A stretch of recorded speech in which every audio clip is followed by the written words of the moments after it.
এবার চলো চিকেনটা দিয়ে মাখি।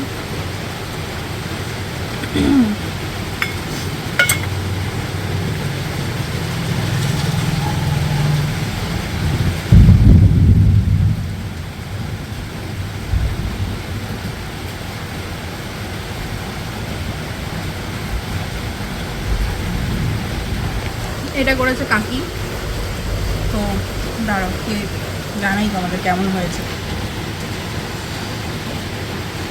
আমি আলু নিইনি, যেহেতু অনেক কিছু খাবারের ছিল আজকে, সেজন্য আলুটা আমি স্কিপ করে গেছি। আলুটা রাতে খাবো।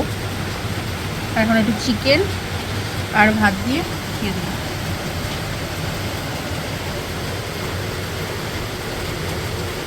ভালো হয়েছে।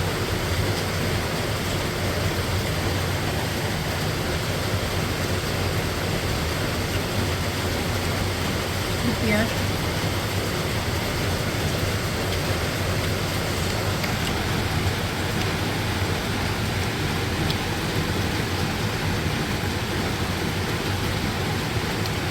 এই যে এই বিষয়টা না থাকলে আমার মাংস খেতে একটুও ভালো লাগে না। আমার মনেই হয় না লেগ পিস না খেলে আমি চিকেন খেতাম, এটা মাছ। তো আমার মনই রেখেই দেয়। যাই হোক, আজকেও পেয়ে গেছি। আসলে আমাকে না ওখানেও একা খেতে হয় আর এখানেও একা খেতে হয়, সেই জন্য প্রচণ্ড একা লাগে খেতে। তাই ভাবলাম একটা ভিডিও করি।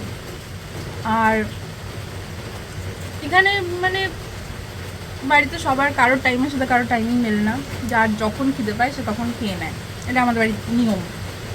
আর ঠাম্মা তো নিরামিষ খায়, ঠাম্মার সাথে টাইমিং মিললেও বসতে পারি না একসঙ্গে, পুরোপুরি নিরামিষ, পেঁয়াজ রসুন কিছুই খায় না।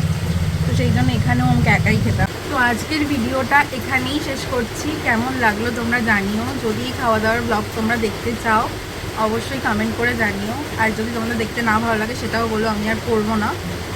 তো আজকে এমনিই বানালাম, জানি না তোমাদের কেমন লাগবে। তো যাই হোক, আজকের মতো আসি, টাটা।